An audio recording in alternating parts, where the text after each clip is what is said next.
Je ne veux pas être choisi. Le chemin vers la papauté du pape François fut semé d'embûches et de surprises, loin d'être une ascension linéaire. Né Mario Bergoglio à Buenos Aires, fils aîné d'immigrants italiens fuyant Mussolini, il connut l'amour précoce, l'opposition familiale et des rêves de mariage avant de choisir la prêtrise. Sa sœur Maria Elena révèle un garçon altruiste, studieux, passionné de football et de tango, élevé dans l'humilité et la foi. De l'enfance modeste à Flore jusqu'à l'élection historique de 2013, cette vidéo explore les racines familiales, les épreuves, les tournants spirituels et les controverses qui forgèrent le premier pape jésuite et latino-américain. Ancré dans la miséricorde, l'inclusion et le service aux pauvres, François incarne une église renouvelée. Plongé dans cette saga humaine, entre héritage piémontais, dictature argentine et vocation inattendue, les origines familiales et l'exil transatlantique. L'histoire du pape François commence bien avant sa naissance, dans les vallées verdoyantes du Piémont italien, où la famille Bergoglio affrontait les tourments du fascisme mussolinien. Mario Giuseppe Francesco Bergoglio, père du futur pontife, et Regina Maria Sivori, sa mère, décidèrent en 1929 d'embarquer pour l'Argentine, emportant avec eux espoirs, valises usées et une foi inébranlable. Accompagnés des parents de Mario, Giovanni et Rosa, ils fuirent la répression politique et économique qui étouffait l'Italie. Le voyage en bateau dura plusieurs semaines, marqué par la peur de l'inconnu, les nausées des tempêtes atlantiques et les promesses chuchotées d'un avenir meilleur. À leur arrivée à Buenos Aires, la réalité fut brutale. Aucune fortune ne les attendait, seulement la nécessité de reconstruire. Initialement installés à Paraná, dans la province d'Entre-Ríos, les Bergoglio durent rapidement plier bagages face à une récession économique impitoyable. Giovanni emprunta 2000 pesos, une somme colossale à l'époque, pour ouvrir un entrepôt de stockage. Mario, devenu comptable, sillonnait les rues avec un panier rempli de marchandises, vendant door to door pour nourrir la famille. Ces épreuves forgeaient un étau de résilience. Pas de plainte, seulement du travail acharné et une confiance absolue en la providence. Regina, femme pieuse et pragmatique, gérait le foyer avec une rigueur affectueuse, inculquant à ses 5 enfants, Oscar Adrian, Marta Regina, Alberto Horacio, Maria Elena et Lenero Mario, les valeurs d'humilité, d'intégrité et de solidarité. Le quartier de Flore, où la famille posa définitivement ses valises, devint le creuset de l'enfance de Roré. Maison modeste, sans voiture ni télévision, vêtements d'occasion. La pauvreté n'était pas un fardeau mais une école de vie. Les dimanches résonnaient des cloches de la basilique Saint-Joseph, où le prêtre local, le père Enrico Pozzoli, devint un guide spirituel. Rosa, la grand-mère maternelle, joua un rôle pivotal. Militante de l'Action catholique en Italie, elle avait défié les chemises noires fascistes pour défendre les ouvriers. En Argentine, elle transmit à Roré son amour des lettres. Dante, Manzoni, Léopardi lui à voix haute sous la lumière tamisée d'une lampe à pétrole. « Écoutez vos aînés, ils sont les gardiens de l'héritage », répétait-elle, phrase que François citera plus tard comme un mantra. Maria Elena, Benjamin de la fratrie, se souvient d'un frère protecteur. Roré gagnait quelques pesos en distribuant des journaux ou en nettoyant des vitrines pour subvenir aux besoins familiaux. « Dieu pourvoira », disait-il, calmant les inquiétudes maternelles. La foi n'était pas abstraite. Elle se vivait dans les processions, les rosaires familiaux, les discussions animées sur la justice sociale. Rosa initia même Roré à la politique progressiste, semant les graines d'un engagement futur pour les marginalisés. Malgré la modestie, l'éducation fut sacrée. Tous les enfants fréquentèrent l'école publique, puis les instituts catholiques.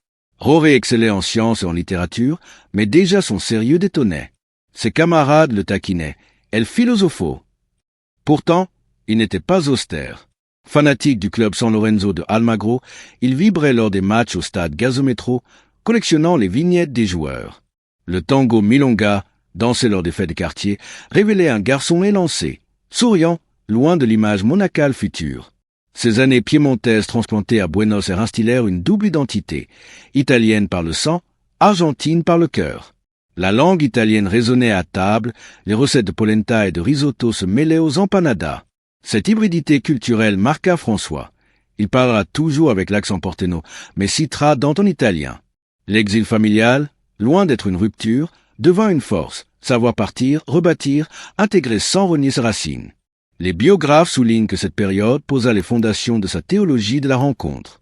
Vivre parmi les immigrés, les ouvriers, les déshérités apprit à Roré que la foi n'est pas un refuge élitiste mais un pont vers l'autre. Giovanni mourut jeune, laissant Mario seul pilier économique.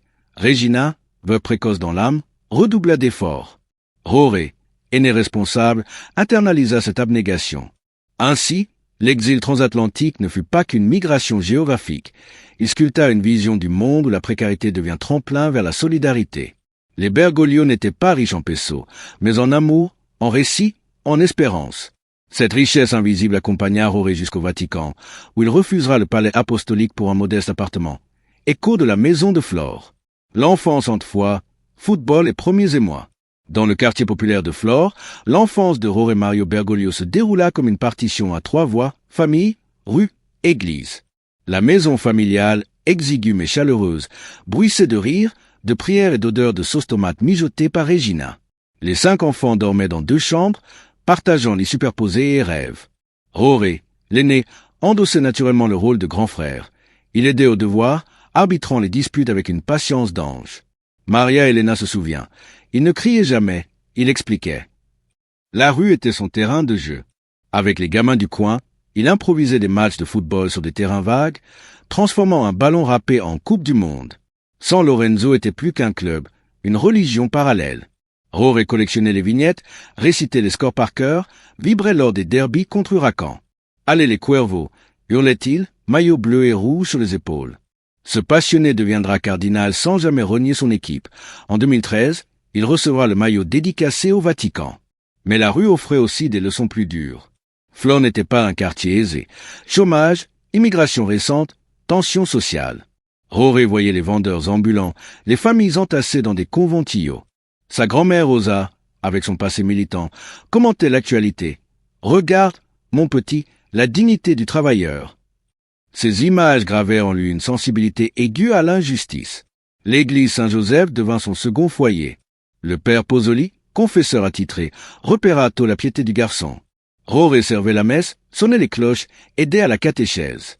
Pourtant, il n'était pas bigot. Il questionnait, débattait.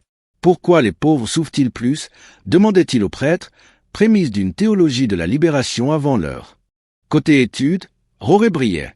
À l'école technique industrielle numéro 27, il obtint son diplôme de technicien en chimie alimentaire à 17 ans. Ses professeurs le décrivaient comme sérieux mais pas pédant, curieux de tout. Il dévorait Dostoïevski autant que les manuels scientifiques. Le tango entrait aussi dans la danse. Lors des milongas de quartier, il virevoltait avec grâce, partenaire respectueux.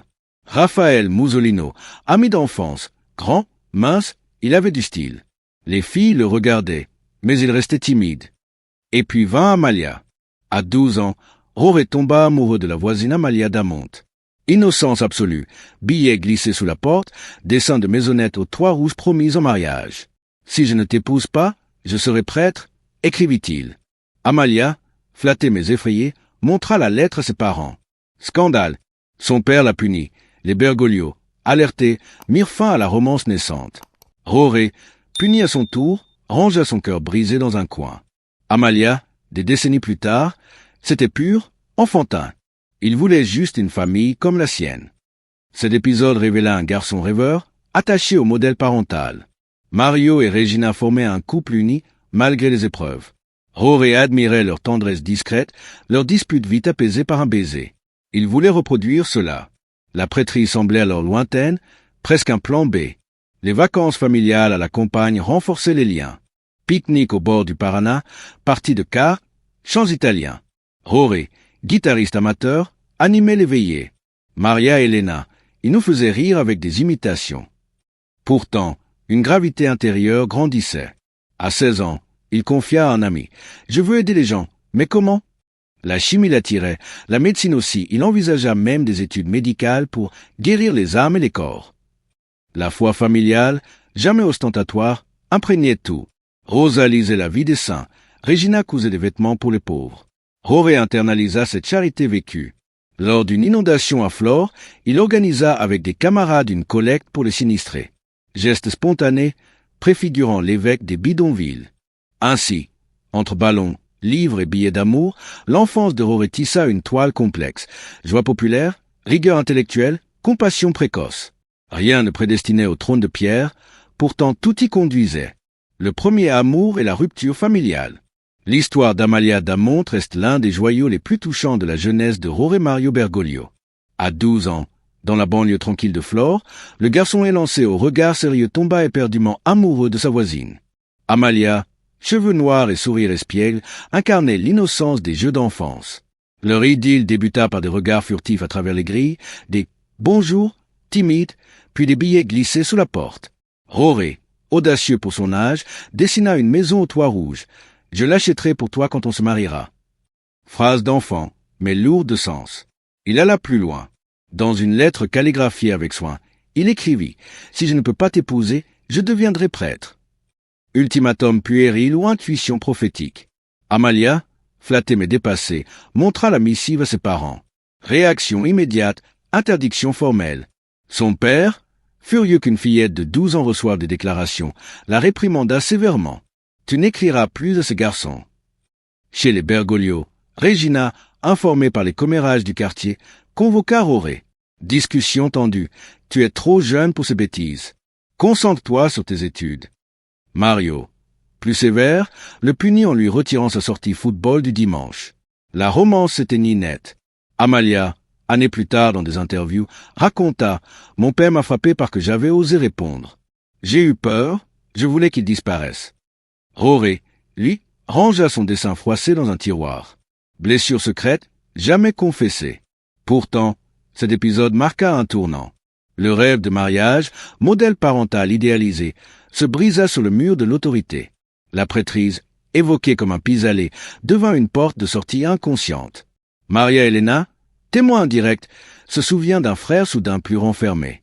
Il ne parlait plus des filles. Il lisait plus, priait plus. Les amis notèrent aussi le changement. Raphaël Musolino, avant, il blaguait sur les fiancés. Après Amalia, il disait « Le mariage, c'est compliqué. » Roré sublimait.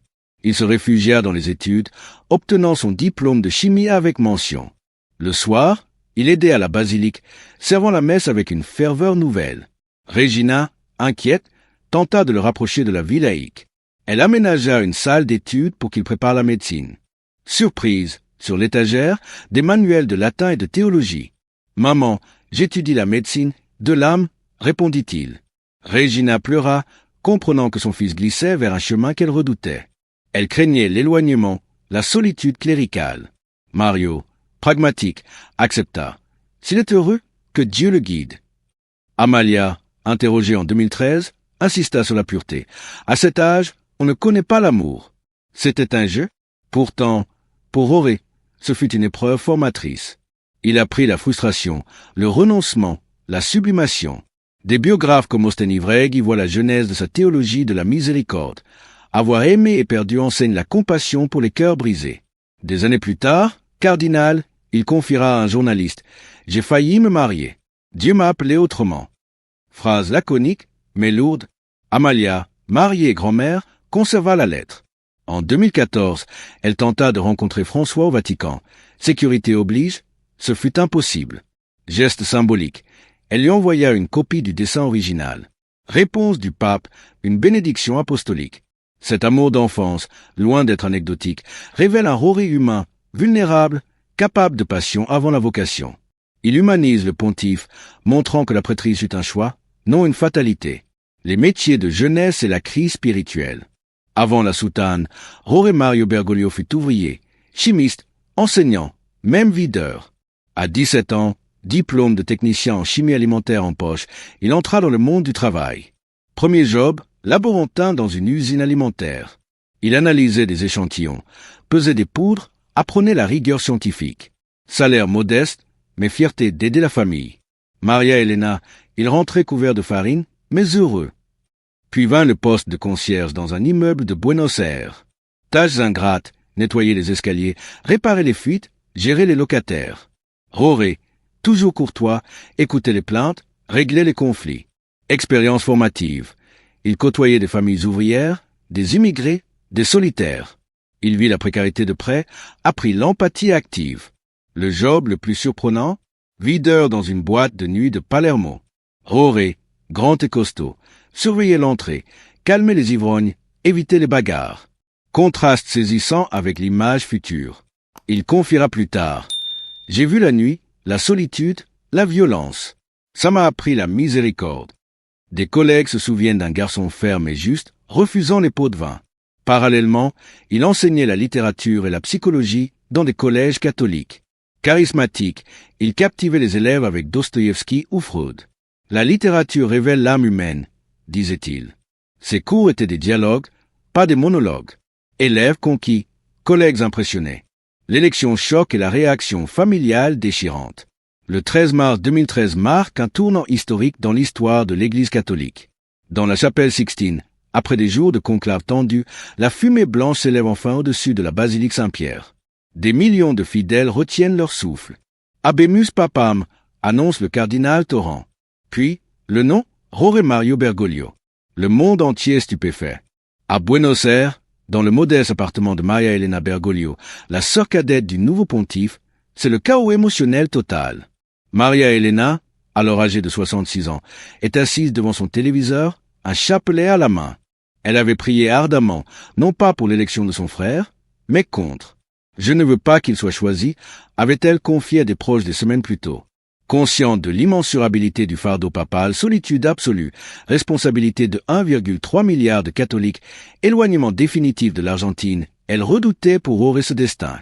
Lorsque le nom est prononcé, elle se fige. Les larmes coulent. Non, pas lui, pas mon Georgie, murmure-t-elle. Retour en arrière. En 2005, lors du conclave précédent, Jorge avait été le dauphin inattendu de Joseph Ratzinger. Élu presque par acclamation des cardinaux progressistes, il refusa catégoriquement la tiare. « Je veux rentrer à Buenos Aires », déclara-t-il. Maria Elena se souvient de cet adieu simple, presque anodin, à l'aéroport, à bientôt, à la maison. Elle n'imaginait pas que ce bientôt durerait une vie entière. Pendant 8 ans, elle continua sa vie tranquille à Buenos Aires, ignorant que son frère gravissait les marches du destin. Le 13 mars, la nouvelle explose comme une bombe. Maria Elena appelle immédiatement les autres siblings survivants. Oscar et elle seule restent. Leur mère Regina est morte en 1980, leur père Mario en 1959. Les téléphones sonnent sans arrêt. Voisins, amis, journalistes. Ton frère est pape. Le quartier de Flore est en liesse. Drapeaux argentins, klaxons, danse spontanée. Mais pour Maria Elena, c'est un raz-de-marée intérieur. Elle monte sur son balcon, regarde la foule qui se masse déjà devant la basilique Saint-Joseph, leur église d'enfance. La voix tremblante, elle déclare aux caméras « Je pleure de joie et de peine ». La vocation jésuite et les études internationales. En 1958, Jorge Mario Bergoglio franchit la porte du séminaire jésuite de Villa Devoto. Choix radical. Les jésuites, ordre intellectuel et missionnaire, exigeaient rigueur et mobilité. Noviciat austère, levé à 5 heures, méditation, travaux manuels. Jorge s'y plia avec humilité, lavant les sols, cultivant le potager. Ses formateurs virent en lui un esprit vif, mais tourmenté. Études d'humanité à Santiago du Chili, 1959 à 1960. Immersion dans la littérature classique, la philosophie antique. Jorge dévora Platon, Aristote, Saint-Augustin. Retour en Argentine. Philosophie à Buenos Aires, puis théologie à San Miguel. Diplôme en poche, il enseigna la littérature et la psychologie au collège de l'Immaculée Conception à Santa Fe. Élève fasciné par son approche, la littérature est une fenêtre sur l'âme. Ordonné prêtre le 13 décembre 1969 à 33 ans. Mais solennel, famille en larmes. Regina, encore réticente, murmura « Que Dieu te procienne ». Première mission, aumônerie dans des prisons, catéchèse dans les bidonvilles. Jorge, déjà, préférait les marginaux au salon. En 1973, à seulement 36 ans, il devint provincial des Jésuites d'Argentine. Responsabilité écrasante, diriger 450 hommes pendant la guerre sale. Période sombre, dictature militaire, disparition, torture. Bergoglio navigua entre prudence et courage, cachant des opposants, négociant des libérations. Controverse naquirent, 2 prêtres jésuites enlevés. Accusation de complicité, réfutée par Adolfo Pérez Esquivel. Fin de mandat en 1979. Bergoglio, épuisé, reprit l'enseignement. Recteur à San Miguel, il forma des générations de prêtres. Voyage d'études, Dublin, 1980, pour l'anglais, Francfort, 1986, pour une thèse inachevée sur Romano Guardini. Ces expériences élargirent son horizon théologique. La vocation jésuite fit de lui un pasteur intellectuel, mais surtout humain. Il refusa toujours l'élitisme, préférant les pauvres doctes. La dictature et les choix controversés. 1976, coup d'État militaire en Argentine. Début de la guerre sale. 30 000 disparus. Torture systématique. Bergoglio, provincial jésuite, se retrouva au cœur du cyclone. 2 prêtres, Orlando Iorio et Francisco Jalic, travaillaient dans les bidonvilles. Accusés de subversion, ils furent enlevés en 1976. Bergoglio retira-t-il leur protection? Le livre El Silencio de Horacio Verbitsky l'accusa. Défense, Bergoglio négocia secrètement leur libération, intervint auprès du général Videla. Les prêtres survécurent, mais gardèrent rancœur. Jalic, plus tard, se réconcilia avec François. Témoignages contredisent les accusations. Bergoglio cacha des opposants dans des séminaires, fit sortir des familles du pays. Cas d'Esther Balestrino, marxiste, ancienne patronne de Roréan-Labo. Elle lui confia des livres interdits. Bergoglio les cacha. Tragiquement, elle fut assassinée. Geste risqué, preuve de courage. Alicia Oliveira, juge destitué, reçut des fleurs de Bergoglio. Il avertit des prêtres en danger. Adolfo Pérez Esquivel. Il n'a pas collaboré, il a sauvé des vies. Ces années grisèrent son ministère. Prudence stratégique, mais pas compromission. Il apprit la réelle politique ecclésiale, mais garda la boussole des pauvres. L'ascension épiscopale et l'humilité cardinalice. 1992, Jean-Paul II nomme Bergoglio évêque auxiliaire de Buenos Aires. 1998, archevêque. 2001, cardinal. Refus du luxe, il prend le bus, vit dans un petit appartement, visite bidonville. Surnom, père des Villerots. Il lave les pieds de toxicomanes, augmente les prêtres dans les slums. Conclave 2005, dauphin de Ratzinger. Il refuse la papauté, préférant Buenos Aires. 2013, élu. Premier jésuite, premier latino-américain. Non, François, hommage à l'assisiate. De Flore au Vatican, Jorge Mario Bergoglio incarna l'évangile vécu. Famille, amour brisé, dictature, vocation. Tout convergea vers un pape de la miséricorde. Son message, rencontrer l'autre, surtout le pauvre. Abonnez-vous pour plus d'histoires inspirantes.